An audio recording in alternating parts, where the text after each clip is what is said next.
Bom dia, pessoal. Pedro Cunha, da PGC Soluções Imobiliárias, estrategista e conselheiro imobiliário. Estou aqui hoje para falar com você, proprietário de terreno. Como vender o seu terreno? Quais alternativas, quais possibilidades e o que seduz os compradores de terreno?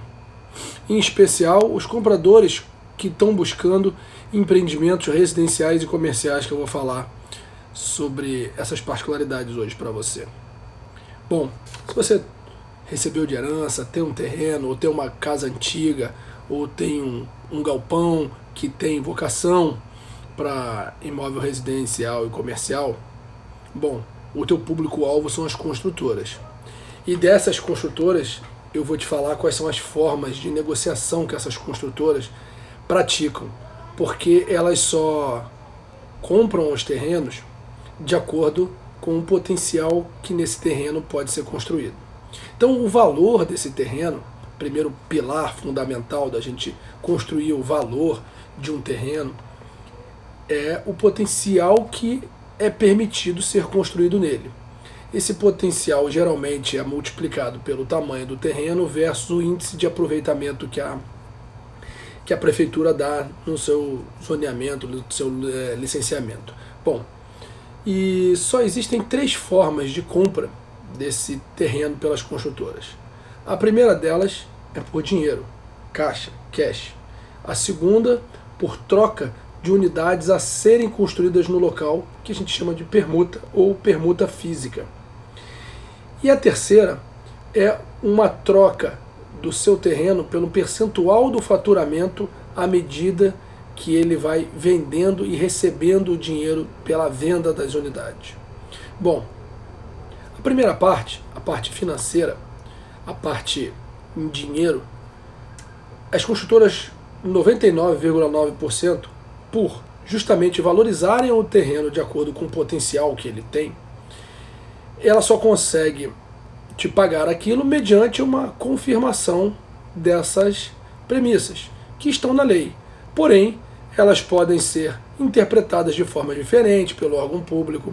Mesmo, claro, você fica, às vezes, à mercê de uma opinião pública contrária ao empreendimento que você está fazendo, independente de estar dentro ou não da lei.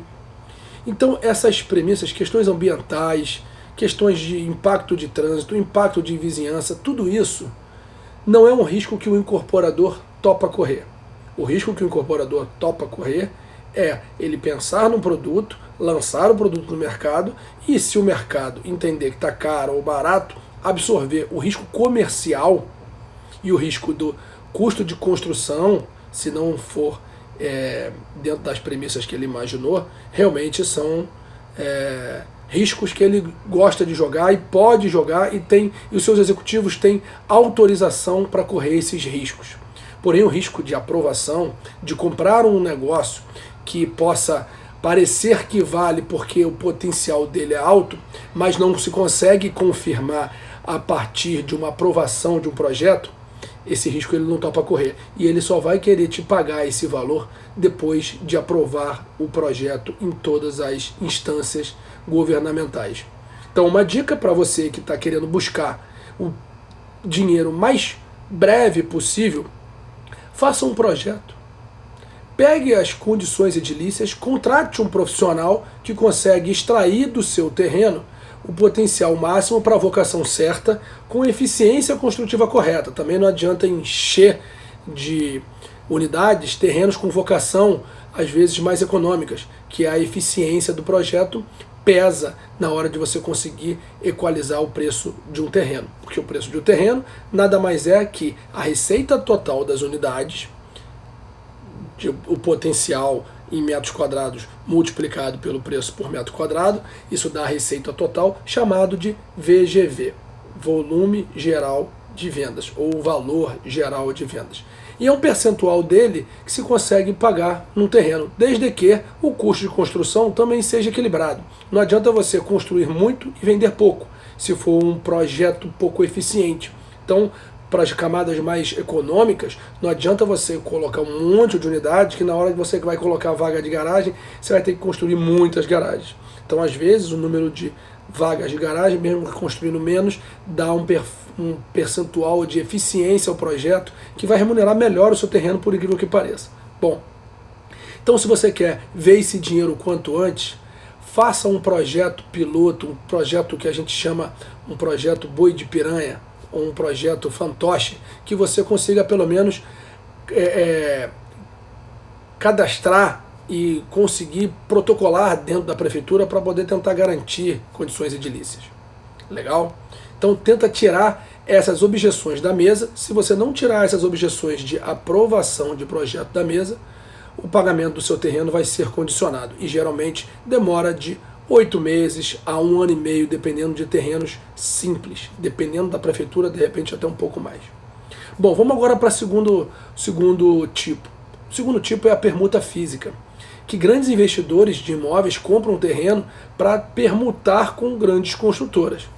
E a pergunta que você tem que se fazer, se você topa permutar, é exatamente aí que está o maior ganho. Por quê?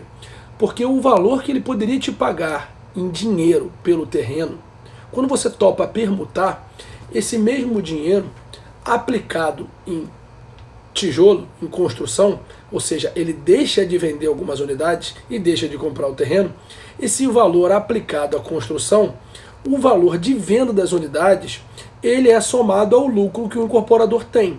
Então é uma forma de você, dono do terreno, surfar no mesmo lucro que ele pratica, com alguns cuidados. E aí você tem que ter muito claramente qual é o seu objetivo de liquidez com essas unidades. Se for locação ou venda posterior, excelente. Você vai deixar o incorporador vender durante a construção todas as unidades dele, e depois da construção você recebe a chave e fica dono do seu imóvel. E faz dele o que bem entender. Aluga, vende pelo preço que quiser. Ele é seu, está entregue.